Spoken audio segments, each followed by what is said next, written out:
Oh, I think we're live now, probably, maybe, hopefully.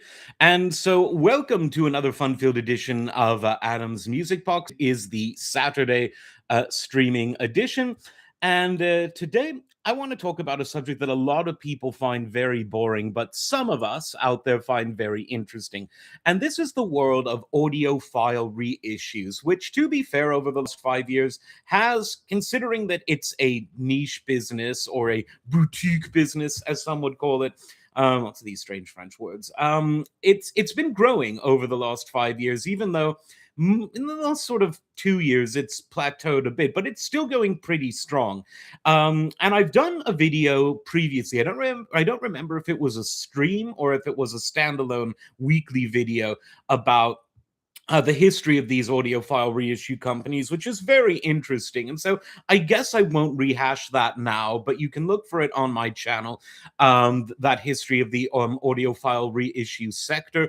But today I want to talk about the current state of that particular music sector, because the people that are the most avid, the most pugnacious, the most unrestrainable when it comes to record and tape and other format collecting tend to gravitate towards this sector. And it's a very interesting one, but not a lot of people out there, apart from the true believers, really know how it works. So today I'm going to explain how it works. So, when you've got a audiophile reissue label, the biggest ones today are Mobile Fidelity, sometimes called MFSL, Mobile Fidelity Sound Labs, sometimes called Mo-Fi, and the other one is Acoustic Sounds Analog Productions, which is run by the very interesting Chad Kassem, who I did a video about as well. There's others, Impex, for instance. Vinyl Me Please, I think, is still around. Music on Vinyl, they have a few, but Analog Productions, Acoustic Sounds, which is Chad's companies, and Mo-Fi, those are the two biggest. And so how do these companies work? How do they how do they decide that we're going to put out an audiophile recording of a certain album? Well, there's some artistic decisions involved, and we'll get to that, but a lot of it is legally decided. It's decided by lawyers and accountants, because most of the master recordings are owned by the very few major labels. There's basically two of them. There's basically, no, it's down to three. You've got Warner Brothers Music, you've got Universal, and you've got Sony. So where there used to be quite a lot of record companies, big ones, medium-sized independents, now you've got sort of the little independent ones, including the people who just are artists who put out their own music on things like Spotify and YouTube and SoundCloud, because you don't really need distribution anymore unless you're putting out a physical format. And then on the opposite side of that, you've got the big three that I just named: Universal, Warner, and Sony. And those are the people that that generally own or manage the master rights for the huge artists, your Taylor Swifts, your Katy Perry's, your Drakes, your Kendrick Lamars, those sorts of big artists. And they also own or manage one or the other the catalogs of your so-called legacy artists, your Fleetwood Macs, Eagles, Rolling Stones, Beatles, Doobie Brothers, Van Halen's, the bands that were big in the 20th century, a century in which many of us were born and many of us lived. Ooh, old people, scary. But that's how that works. So how do you build the bridge between a Warner Brothers, a Universal, a Sony, and these audiophile small businesses that issue these records? Well, it works through a process called licensing, and it's not entirely dissimilar to the way that, let's say, someone making a movie would license a song or another piece of music to put in their movie. So they essentially, generally through their lawyers or other contacts, they go to Sony and Warner Brothers, and these audiophile companies have contacts in these labels because they reissue multiple titles a month typically, and they say they can give them a wish list. We want to do the Doors first album. We want to do Steely Dan's Asia. We want to do the Doobie Brothers Taking It to the Streets. We want to do this, that, or the other. And the record labels will either say yes or no. And when they say yes, they will name a price and conditions for licensing. And so the prices for licensing vary. And so that's obviously a consideration that these companies might want to make. Take, for instance, let's say that there's an obscure album that some really hardcore fans who are people that frequently buy recorded music from your audiophile labels, they really want to hear it. And let's say that one of the big labels is willing to license it, but maybe the license fee is such that your MoFis or your analog productions will think it's not worth it because you need X number of people to buy the audiophile remastered reissued records, or SACDs or reel to reel tape, whatever the format might be, in order to turn a profit. These are businesses, they're not charities. They're not a single hobbyist. And so there's that consideration. So while it's a niche specialist sector of the market, they too need to make some of the bottom line decisions that larger companies would have to make. And so there's that problem too. MoFi and Analog Productions needs to move units. Not as many as a big label in the 70s or 80s or 90s would have, but move units nevertheless. And then there's the question of of the record labels saying no. Now, they used to not very frequently say no because it used to be that a lot of the titles that these specialist labels wanted to reissue weren't things that the major labels were making any money from. And this was particularly true from the late 80s to about maybe 5 years ago. So we're not talking about too distant in the past, because in the 80s and 90s, the record labels and early 2000s, the record labels were busy making money on the new things. And so if MoFi wanted to, let's say, release Supertramp's Breakfast in America, they'd license it no problem. Why? Because the label wasn't making much money off of Supertramp Breakfast in America. Anyone who wanted to buy the original LP or later on the original or remastered CDs will have already owned it already. So they thought, okay. But then something happened. Ooh, spooky. And what happened was these labels started to see, to an extent, they started to see these specialist audiophile reissue companies as middlemen. In other words, they started to think, well, if there is a market, and ever since 2020, a growing market for audiophile reissues, why do we have to license it to these other companies? Why can't we do it ourselves? And so, increasingly, the major labels are hiring the top audiophile mastering engineers.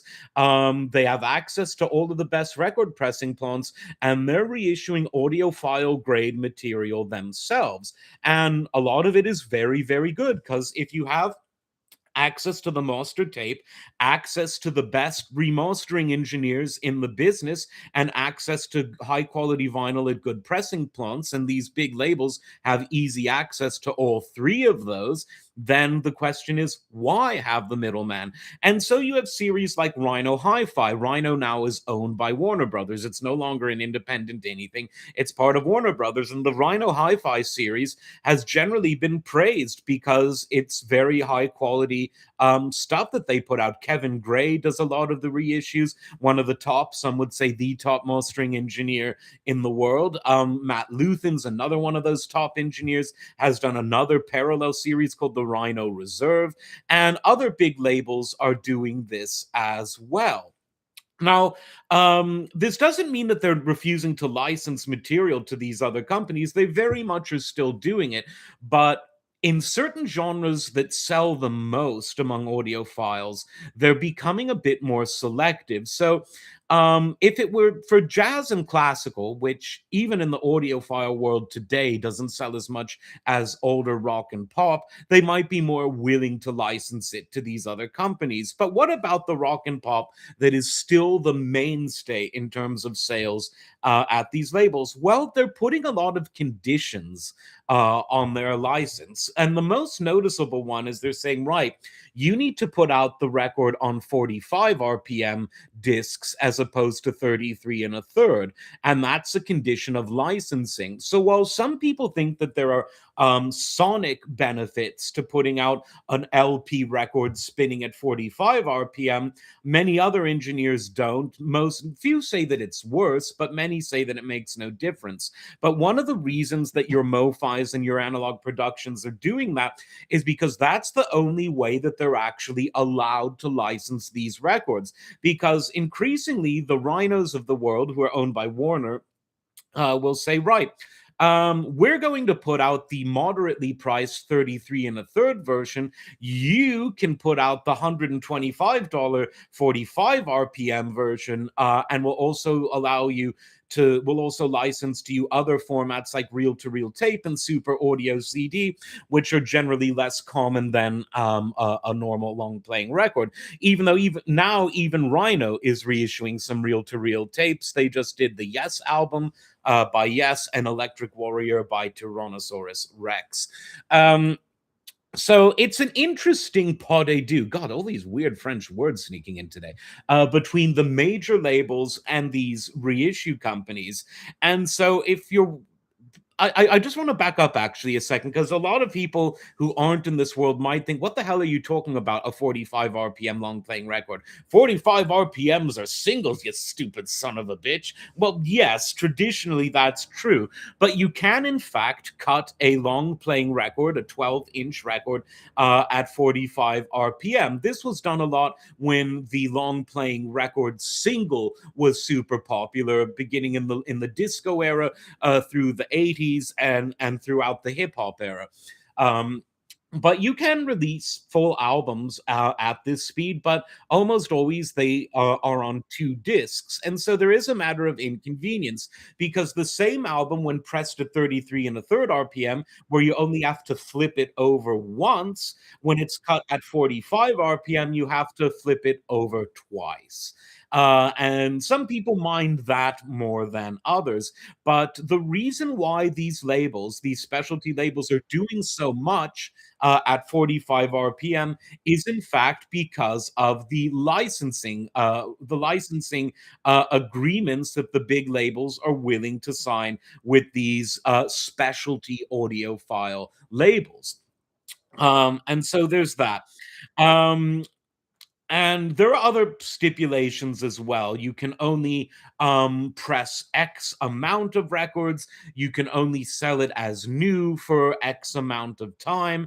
And the restrictions, again, they're more prevalent the more popular the music you get. So if we're talking about licensing, let's say a Doobie Brothers album, they're going to be a bit more strict with the licensing than if you're releasing, let's say, an obscure avant-garde jazz album from the 50s. Let's say like outtakes of Ornette Coleman. I love Ornette Coleman, but as we all know, the Doobie Brothers sold more records than Ornette Coleman, and so the same sort of pecking order of top-selling artists that exists at a major label will exist in terms of the licensing dynamics between the major labels and these audiophile reissue labels. Now, several other interesting and relatively new developments have also been developing within these audiophile labels. One of the things is that there is a lot of duplication. So, take for instance one of the finest recorded albums of all time. Really, for a rock pop album, one of audiophile level of recording in terms of the original recording session and the original mastered tape. And this is Fleetwood Mac's self-titled 1975 album, the one with the new lineup, the classic lineup, the lineup where Stevie Nicks and Lindsey Buckingham joined the band. Now, that album was recently mastered on Rhino Hi-Fi by Kevin Gray, one of the greatest mastering engineers in the world. And most people really like what he did. Now, at the beginning of 2026, MoFi announced that they will be coming out with their own 45 RPM version of the album, mastered by Krieg Wunderlich, and they'll also be doing a super audio CD mastered by Rob Leferd. Now, The question for a lot of people is why have, and this isn't the only instance of this, but it is one that sort of, it's very striking, not least because the album's original pressing was very good, and it's not a rare album. It's one of the most ubiquitous in the world, and because it's a very good album from a very justifiably popular band. And so the question is, well, why is there oversaturation where you can buy a 33 and a third version of the album mastered by Kevin Gray, or a 45 RPM box set by Krieg Wunderlich, or a super audio CD top level digital quality by Rob Leverb. Now, each of these mastering engineers takes different approaches, and in this weird and wonderful and wild stuff filled audiophile world, people will, and I'm one of them, will sit back and say, right, which mastering engineer did it the best? Let's describe their differences. Let's argue about it. Let's break up marriages, households, and go to war over these questions. If you don't believe it gets that intense, just go over to the Steve Hoffman forums. I assure you that my exaggerations are slighter than you might imagine. And so there's that. And there is the fact that they are technically three different formats. But I think that there's another issue at hand as well. Most of these master tapes are stored in a vault. And one of the biggest is at an Iron Mountain facility, which I do believe it's in rural Pennsylvania, but I might be wrong about that. And that's where these tapes are. Now, it's increased, the record labels are increasingly protective about giving their master tapes to these specialty companies, even though they know that they'll be in only the finest hands, the top mastering engineers with the most perfect equipment. They're it's not like you're giving it to like some Johnny come lately 16-year-old who doesn't know how to thread tape through a tape machine. But even so, they're getting protective because planes can crash and trucks can explode, and people can get mysteriously shot at Utah universities, and they're just they're trying to be more protective. And so one of the things that MoFi has been doing a lot is that they go to the location of the tape with their equipment, and that's not an easy thing to do. They don't always do that. Sometimes they're willing to send the tape over to them, but a lot of the time they have to bring their equipment over to where the tape is, and they digitize the tape as opposed to replicate the tape. And that again it was a scandal, and it ended up in a lawsuit that was subsequently settled between MoFi and its customers, because some of their LP buying customers were incensed that they were taking the tapes, digitizing them, albeit at the highest quality digital, direct stream digital available, and then pressing them to records. And they said, wait a minute, we wanted them pressed directly from the tape to the record. To the plates, as they call it, and we don't want a digital intermediary. There was a lawsuit about it. Analog Productions tends not to do that. They tend to one way or another actually get a hold of the original tape and have their engineers for the LP versions they're doing cut directly from the tape. But again, because these labels are being more protective, I'm thinking maybe that's one of the reasons you're seeing many of the same titles being done at both by the major labels and by the specialty companies. Because what might be going on, and we don't have direct evidence of this, but a lot of inference is that if a record label is going to pull a tape from these deep vaults and abandoned salt mines, it's as weird as you think it is. They'll say, right, okay, the tape is out. It much like the man in Plato's cave before it, the tape has seen the sun, or more specifically, an oven that you have to bake it so that the oxide doesn't fall off. True story. The tape is out, and so right, we'll give it to Kevin Gray in January, and we'll give it to Mobile Fidelity, or allow them to have access to it in March. And if anyone else wants it, last call for Fleetwood Mac before it goes back into the salt mine. And so I do think that's one of the reasons, because if there are some tapes that these specialty labels might want, but that the record labels say not X-nay not available, they'll take the ones that they can get, so long as they know that those records will sell. And of course, Fleetwood Mac's self-titled album is going to sell in any format, because it is both a well-recorded and very musically popular album. And again, there are other examples too, but that one, just for in terms of what's been going on very recently, is just among the more striking. There's another trend that's going on as well, and this is going on, both with some of the big labels and with the, um specialty audiophile labels, and that's that these labels are branching out into genres that you wouldn't necessarily expect audiophile specialty labels or sub labels of a major to be interested in. Now, what do I mean by that? Well, the audiophile world is very slow to adopt new genres. When high fidelity was invented, and in the 50s, really, when tape came, I mean, tape came around in the late 30s in Germany, but by the time it became the widespread standard means of recording, it was the 50s, and the hi fi age was entered. And a few years later, so was the stereo age. Stereo was actually invented in Germany in the 40s, but in terms of its mass prevalence in the market, and so, for the reel to reel tapes and the high quality LPs of the 50s and 60s, what were the genres that were marketed to the audiophiles?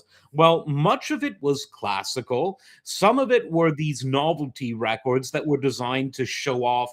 Pardon me, the audio setup rather than provide truly sophisticated music. You had things like jungle drums and bagpipes in Tanzania, and the skin flute in Australia and things like that, and you would go, wow, those drums sound like they're really in my room.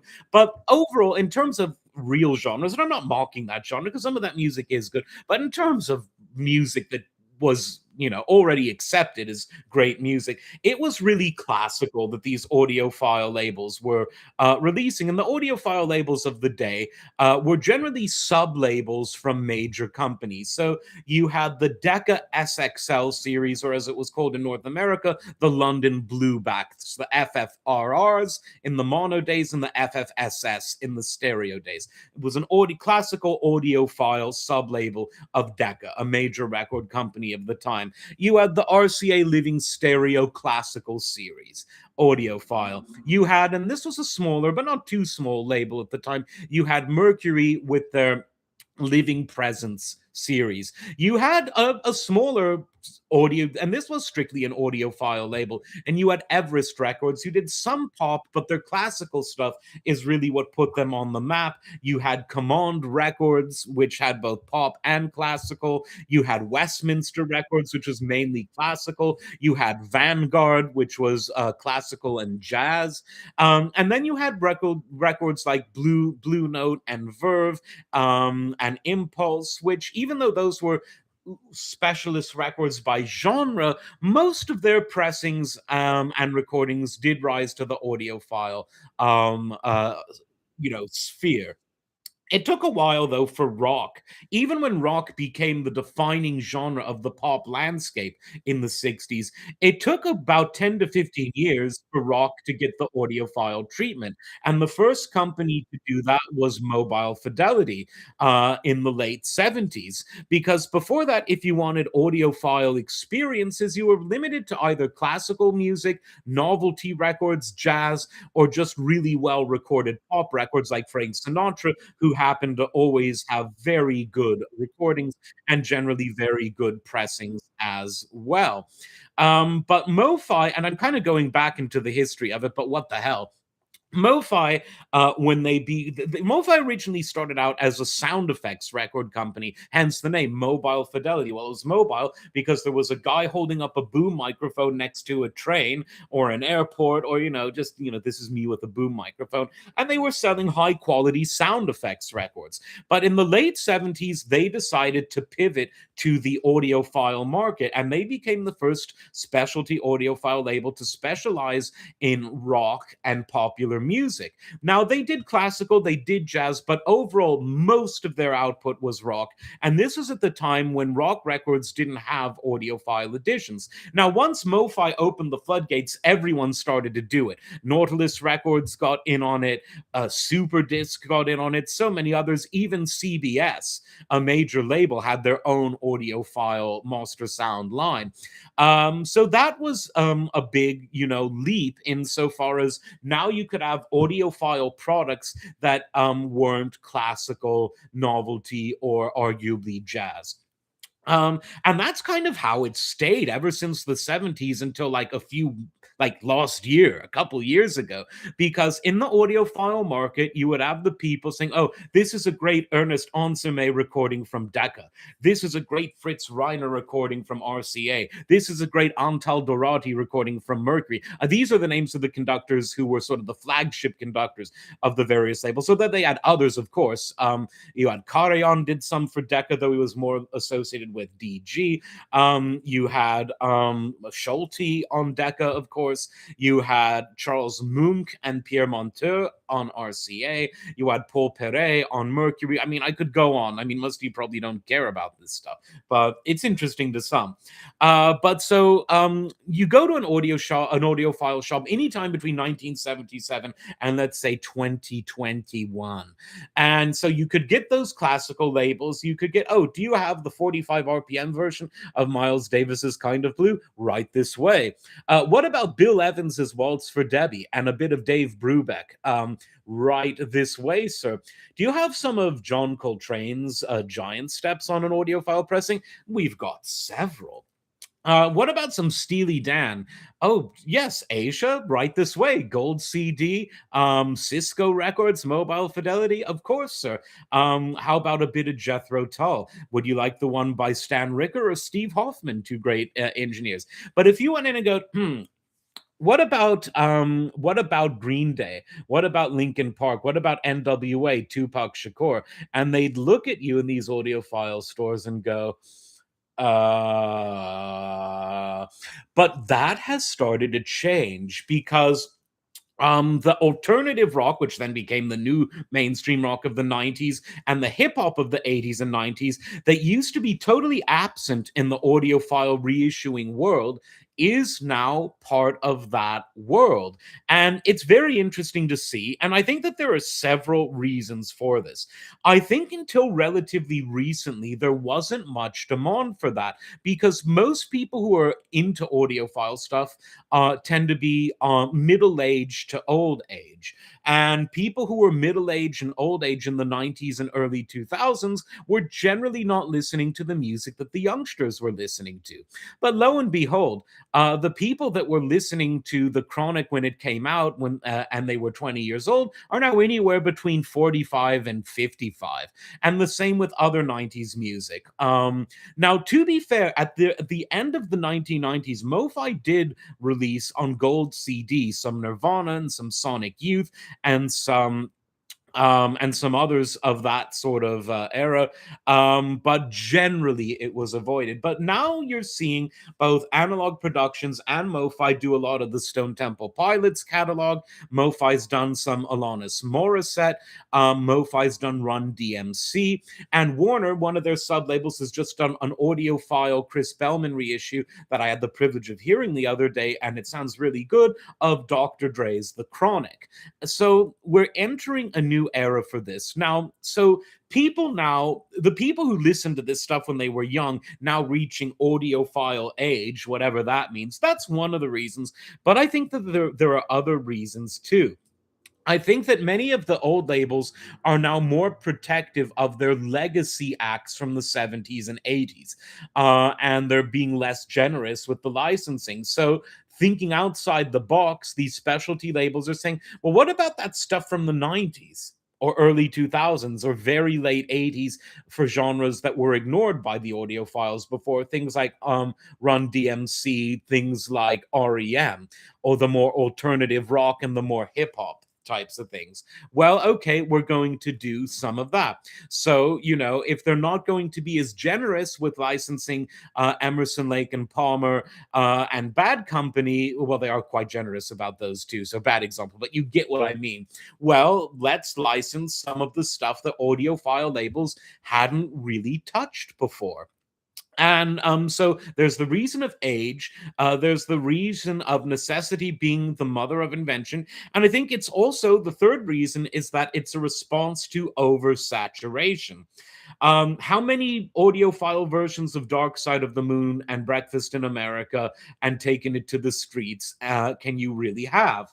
Well, there's no real answer to that question, but if you're one of those people who thinks that we have more than enough audiophile versions of those records, well, what about The Chronic? What about Dookie by Green Day? What about Linkin Park's first three albums, all of which have been issued on audiophile labels? So I think those are the three reasons that we're seeing this expand. Now, what happens going forward? Because the 90s was really the lost era of where there was mainstream analog recording. Dr. Dre, very much an analog man, and always will be, according to him. Well, by the end of the 90s, a lot of producers, a lot of studios were just recording to digital. And that really decreases the utility of pressing something to a record or tape. You can certainly do a high fidelity mastering on a digital format, but these specialty labels make their bread and butter selling mainly records and occasionally open reel tapes. And so as we get into the 2000s, we might be hitting, if you'll pardon the pun, a brick wall. Brick walling is a term used in mastering. But we might hit a brick wall insofar as the 90s and very early 2000s might be the final frontier.